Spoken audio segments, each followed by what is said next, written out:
Friends, स्वागत है आपका फिर से हमारे चैनल ब्रिलियंस 53 में। तो हमने इसके प्रीवियस लेक्चर नंबर 5 में अति लघु उत्तरीय प्रश्नों के इस साइंस सीरीज में राजन सीरीज के हमने पढ़ लिया है प्रश्न नंबर 51 तक। तो चलिए, जो भी सेकंड सेमेस्टर वाले हैं हेल्प करेंगे, आप एक छोटा सा आप इसको वीडियो को शेयर कर दीजिए। जो सेकंड सेमेस्टर वाले बैच लेकर नहीं पढ़ पाते हैं, जो आर्थिक रूप से कमजोर है, उनकी सहायता के लिए आप लोग बस आपको शेयर कर देना है और चैनल को सब्सक्राइब कर दीजिए। वीडियो पसंद आए तो वीडियो को लाइक कर दीजिए। चलिए शुरू करते हैं, टेलीग्राम से जुड़ जाइए। प्रश्न नंबर 52। देखिए, एक एक नंबर का आता है आपका। 25 नंबर का पेपर होता है साइंस, जिसमें से 5 क्वेश्चन आपका बहुविकल्पी, 6 क्वेश्चन अति लघु उत्तरी, 7 क्वेश्चन लघु उत्तरी। तो 7 क्वेश्चन 2-2 नंबर का और ये एक एक नंबर का आता है बहुविकल्पी और अति लघु उत्तरी, टोटल 25 नंबर का। तो चलिए शुरू करते हैं। मेस्टन हल का मुख्य कार्य लिखिए। तो मेस्टन हल का मुख्य कार्य बताइए। यह ऊपर की मिट्टी को नीचे तथा नीचे की मिट्टी को ऊपर करता है। यही क्या है? मेस्टन हल। आप लोगों ने मेस्टन हल देखा होगा। प्रश्न नंबर 52 क्या है? प्रश्न नंबर 52 आपके 53 देखिए। नवीकरणीय यानी कि रिन्यूएबल एवं अनवीकरणीय नॉन रिन्यूएबल संपदा के मुख्य अंतर लिखिए। देखिए, नवीकरणीय मतलब पुनः प्राप्त होने वाली और अनवीकरणीय मतलब पुनः न प्राप्त होने वाली। तो नवीकरणीय संपदा वह है जो भविष्य में समाप्त नहीं होगी, यानी कि नवीकरणीय मतलब समाप्त न होने वाली, और जबकि अनवीकरणीय संपदा मतलब भविष्य मतलब समाप्त होने वाली। तो यही अंतर है, मुख्य अंतर। जैसे भविष्य में समाप्त क्या नहीं होगी? सौर ऊर्जा, जल ऊर्जा, ज्वारीय ऊर्जा, पवन ऊर्जा, ये कभी खत्म होगी? कभी नहीं खत्म होगी। तो ये नवीकरणीय में आ जाएगा। और अनवीकरणीय में क्या आ जाएगी? कोयला, पेट्रोल, एलपीजी, प्राकृतिक गैस, ये सब और नवीकरणीय में आ जाएगा। नेक्स्ट प्रश्न देखिए, प्रश्न नंबर 54 देखिए।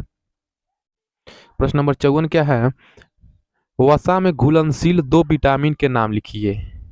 तो वसा में घुलनशील क्या होता है? ADE और जल में घुलनशील क्या होता है? Vitamin B, vitamin C. Next प्रश्न देखिए, 55। मेरेस्मस रोग किसकी कमी के कारण होता है? तो मेरेस्मस रोग विटामिन डी की कमी के कारण होता है। तो मेरेस्मस रोग किस विटामिन के कारण होता है? तो विटामिन डी की कमी के कारण मेरेस्मस रोग होता है। प्रश्न नंबर 56। कास्टिक सोडा और खाने वाले सोडा का रासायनिक सूत्र लिखिए। तो सोडियम हाइड्रोक्साइड को क्या कहते हैं? Caustic soda. देखिए, OH है ना, तो ये क्या है? क्षार है। ये क्या है? क्षार है, यानी कि बेस है। और NaHCO3 यानी कि सोडियम बाइकार्बोनेट इसको कहते हैं। इसको क्या कहते हैं? Sodium bicarbonate. चलिए लिख देते हैं, सोडियम बाइकार्बोनेट। क्या कहेंगे? सोडियम बाइकार्बोनेट कहते हैं इसको। ठीक है, ये खाने वाला सोडा होता है। और धोने वाला, कपड़ा धोने वाला सोडा क्या होता है? Na2CO3। ये धावन सोडा है। क्या है? धावन सोडा। कपड़ा धोने वाला सोडा है धावन सोडा। क्या है? धावन सोडा। और खाने वाले सोडा को क्या कहते हैं? Baking soda. इसको क्या कहेंगे? Baking soda. और धोने वाले को क्या कहेंगे? वॉशिंग सोडा कहेंगे। क्या कहेंगे? Washing soda. नेक्स्ट प्रश्न देखिए, प्रश्न नंबर 57। प्रश्न नंबर 57 क्या है? किसी एक कीटनाशक पदार्थ का नाम बताइए। तो मैलेथियान लिख दिए हैं आप, मैलेथियान। सल्फर लिख दीजिए कीटनाशक में। तो मैलेथियन क्या है? कीटनाशक है। ये मिलाया जाता है कीटाणुओं को मारने के लिए, उसमें धान वगैरह में मैलेथियन, ताकि उसमें घुन न लगे सब। प्रश्न नंबर 58। सूर्य की पृथ्वी से दूरी कितनी है? तो सूर्य की पृथ्वी यानी कि आप जहाँ पे पढ़ रहे हैं, आपके घर से पृथ्वी की दूरी, सूर्य की दूरी कितनी है? तो सूर्य की पृथ्वी से दूरी 14.96 करोड़ किलोमीटर है। तो 14.96 करोड़ किलोमीटर है आपका घर से सूर्य का दूरी। तो प्रश्न नंबर 59। सौरमंडल का सबसे बड़ा ग्रह कौन सा है? तो सौरमंडल का सबसे बड़ा ग्रह बृहस्पति है।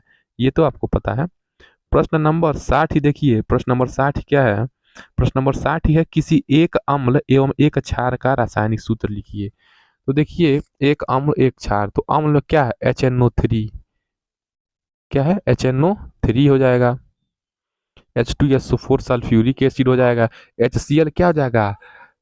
हाइड्रोक्लोरिक अम्ल। और क्षार में देखिए, सोडियम हाइड्रोक्साइड कास्टिक सोडा। ठीक है, KOH हो जाएगा पोटेशियम हाइड्रोक्साइड, NH4OH मतलब अमोनियम हाइड्रोक्साइड, MgOH का होल ट्वाइस, यानी कि जिसमें OH रहता है ये सब क्या हो जाता है, क्षार का पहचान है। आज यहाँ पे देखिए H रहेगा वो क्या है, अम्ल का। देखिए बस H है, HNO3 है, H2SO4 है, HCl है। नेक्स्ट प्रश्न क्या है, प्रश्न नंबर 61। Fe2O3 में लोहे की संयोजकता कितनी है। लोहा मतलब फेरस। तो देखिए Fe2O3 में देखिए ये 3 इसका संयोजकता हो जाएगा और ये 2 इसका संयोजकता हो जाएगा O का। तो दोनों का अपोजिट हो जाएगा, बदल दीजिए। तो फेरस की संयोजक Fe2O3 में लोहे की संयोजकता कितनी है, यही 3 लोहे की संयोजकता और ये 2 ऑक्सीजन की संयोजकता हो जाएगी।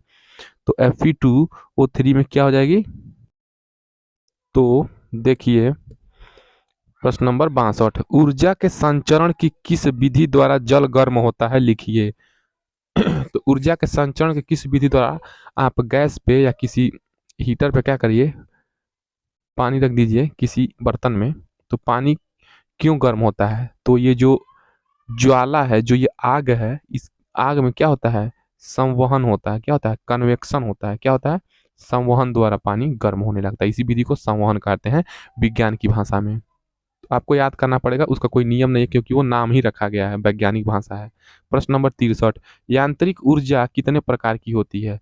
तो देखिए जो मैकेनिकल एनर्जी होती है, यांत्रिक ऊर्जा बराबर क्या होता है, गतिज ऊर्जा यानी कि kinetic energy plus potential energy plus स्थितिज ऊर्जा के योग को क्या कहते हैं हम लोग, ये यांत्रिक ऊर्जा कहते हैं। तो यांत्रिक ऊर्जा दो प्रकार की होती है, गतिज ऊर्जा और स्थितिज ऊर्जा। प्रश्न नंबर 63 था। नेक्स्ट प्रश्न देखिए, प्रश्न नंबर 64। प्रश्न नंबर 64 क्या है, मेंडलीफ की मूल आवर्त सारणी में कितने आवर्त और कितने वर्ग होते हैं।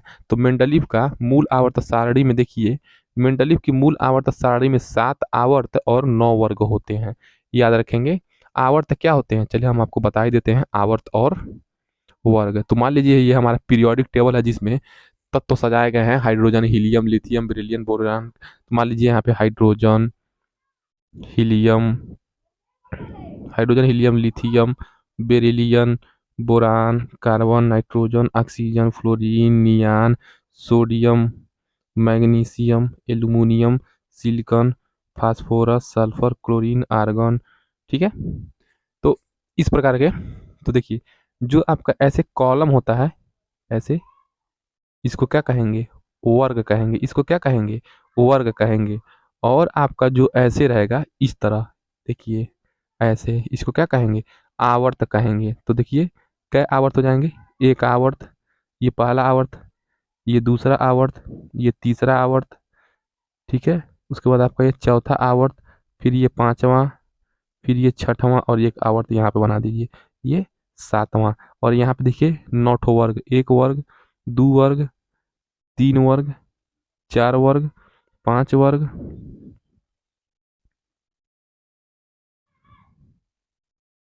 ठीक है, इस तरह आपका 6 वर्ग, इसी तरह आपका 7 वर्ग, इसी तरह आपका 8 वर्ग, इसी तरह आपका 9 वर्ग, इसी तरह आपका 9 वर्ग ही होता है। तो 7 आवर्त और 9 वर्ग होते हैं। आवर्त को क्या कहते हैं केमिस्ट्री की भाषा में, आवर्त को कहते हैं 7 पीरियड होते हैं और 9 वर्ग होते हैं, 9 स्क्वायर होते हैं। प्रश्न नंबर 65 देखिए, प्रश्न नंबर 65, आकाश गंगा किसे कहते हैं।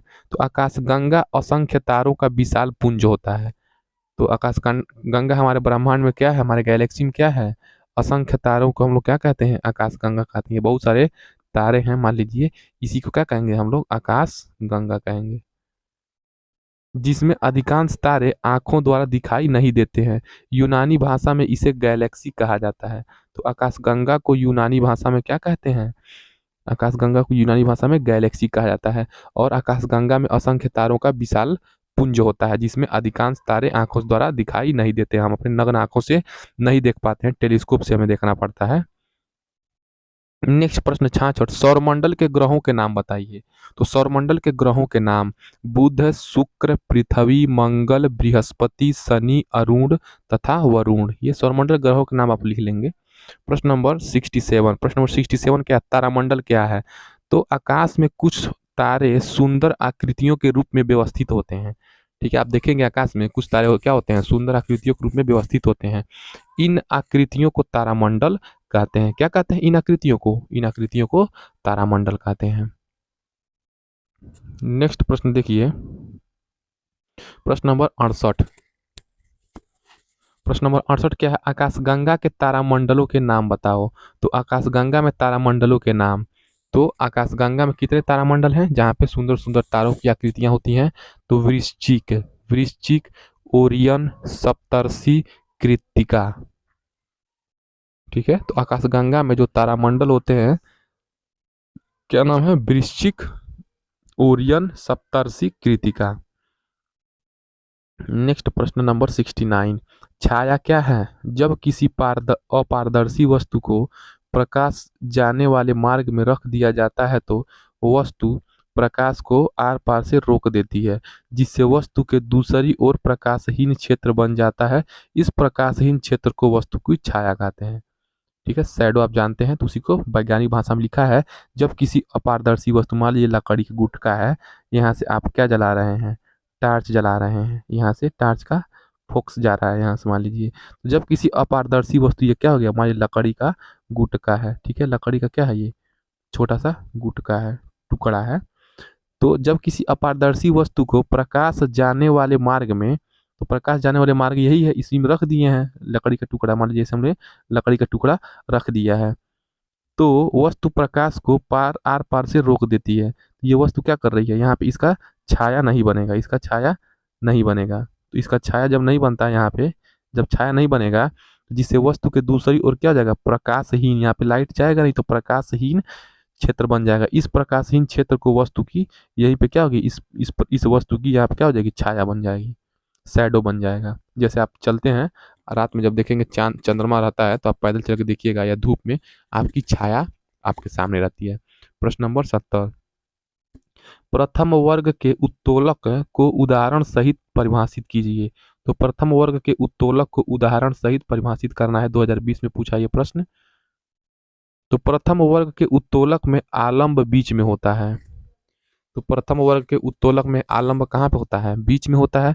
और इसके ओर भार तथा दूसरी ओर आलंब, यानी कि प्रथम वर्ग में क्या होता है? याद रखेंगे, जो ये प्रथम वर्ग होता है, मान लीजिए 2 3, मान लीजिए प्रथम वर्ग का उत्तोलक है, तो प्रथम वर्ग में बीच में क्या होता है? यहाँ पे क्या होता है? आलंब होता है। आलंब क्या होता है? बीच में। और भार कहाँ पे? मान लीजिए एक कोने पे भार हो जाएगा और एक कोने पे क्या हो जाएगा?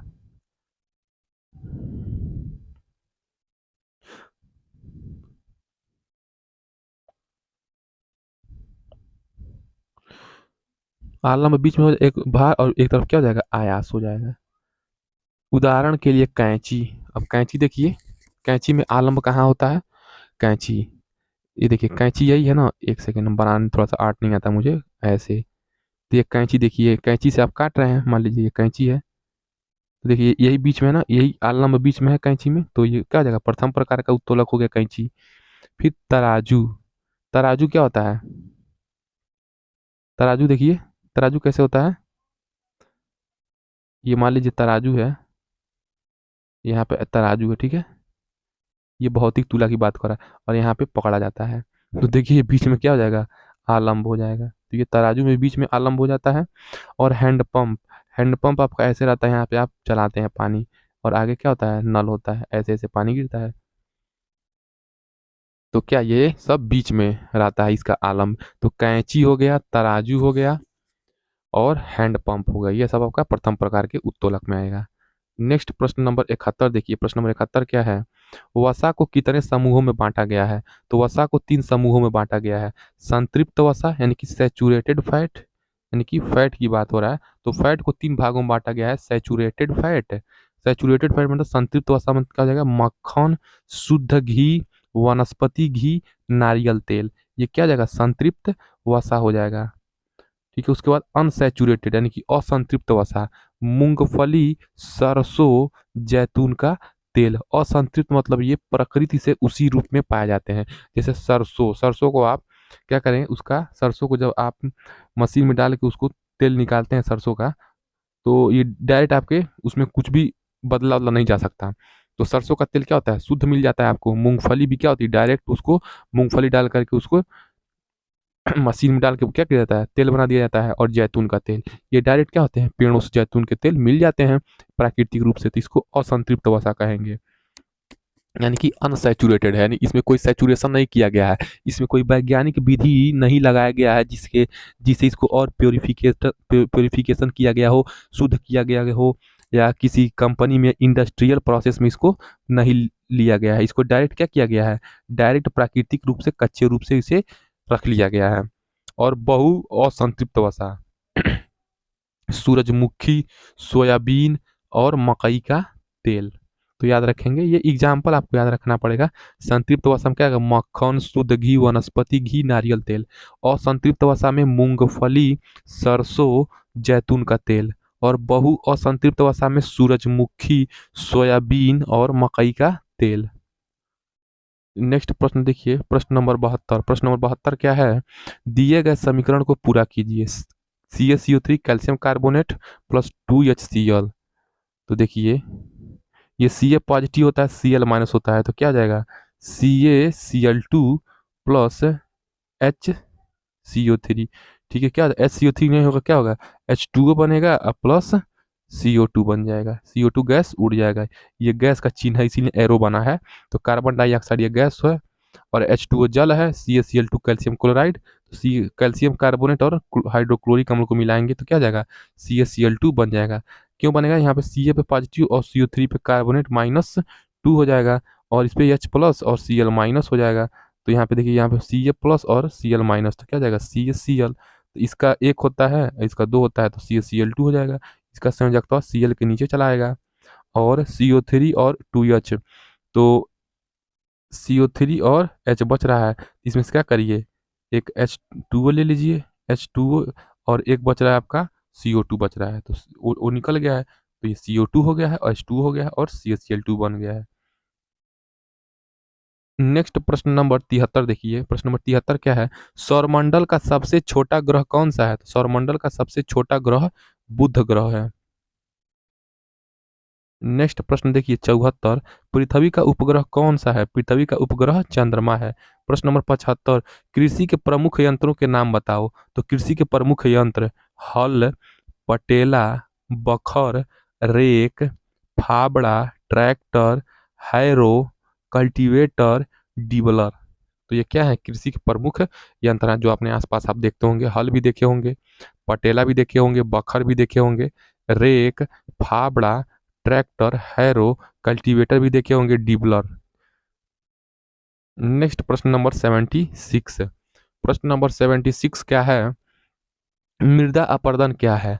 तो मृदा के एक स्थान से दूसरे स्थान पर हट जाने को मृदा अपरदन कहा जाता है। जैसे मान लीजिए बारिश हो रहा है, पहाड़ों पर बारिश हो रहा है, तो पहाड़ क्या होते हैं, ऊंचे होते हैं, बड़े बड़े होते हैं। तो वहां से मैदानी भागों में क्या, मान लीजिए यहाँ पे पानी गिरेगा, तो पहाड़ों का जो मिट्टी है, जब पानी गिरेगा तो पानी से क्या करेगा, इन मिट्टियों को बहा करके कट करके नीचे लेके आता है, तो यही क्या हो जाएगा, मृदा अपरदन हो जाता है। नेक्स्ट प्रश्न देखिए, प्रश्न नंबर 77। प्रश्न नंबर 77 क्या है, प्रश्न नंबर 77 है, बीज बोने की प्रमुख तथा प्राचीन विधि कौन सी है। तो बीज बोने की प्रमुख प्राचीन विधि जो आपके दादा परदादा बोते चले आए हैं, हाथ से छिटकावा विधि। जो हाथ से आप क्या करते हैं, छींटते हैं खाद वगैरह, या बीज को, धान या गेहूं टाइम जब बोआई होती है, तो आप लोग ये सब क्या है, हाथ से ही छींटा जाता था। तो हाथ से छिटकावा विधि, उस टाइम पहले जमाने में मशीन थोड़ी था।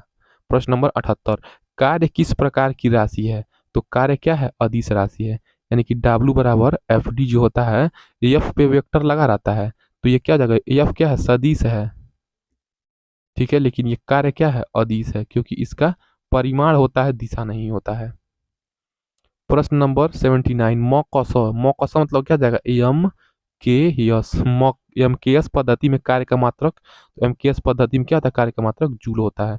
प्रश्न नंबर 80, सूर्य ग्रहण कैसे होता है। तो अमावस्या के दिन होता है सूर्य ग्रहण, और चंद्र ग्रहण कब होता है, पूर्णिमा के दिन। तो सूर्य ग्रहण कब होता है, अमावस्या के दिन। सूर्य और पृथ्वी, तो मान लीजिए ये आपका, मान लीजिए आपका सूर्य है, और ये मान लीजिए पृथ्वी है। ठीक है, सूर्य के कंपेयर में पृथ्वी छोटा ही है। तो सूर्य है, या मान लीजिए पृथ्वी है, तो सूर्य और, तो ये हमारा क्या है, सन है। एक सेकेंड, ये हमारा सन है और ये हमारा क्या है, अर्थ है। तो सूर्य और पृथ्वी के मध्य क्या आ जाएगा, ये चंद्रमा आ जाएगा। ये क्या आ जाएगा, मून आ जाता है। और चंद्रमा की छाया, और ये चंद्रमा की छाया क्या हो जाती है, इस पृथ्वी पर पड़ने लगती है। तो ये चंद्रमा की छाया पृथ्वी पर पड़ने लगती है, इस स्थिति को सूर्य ग्रहण करते हैं। यानी कि याद रखेंगे कि सूर्य ग्रहण क्या होता है, जब सूर्य और पृथ्वी के बीच में चंद्रमा आ जाती है तो सूर्य ग्रहण होती है अमावस्या के दिन।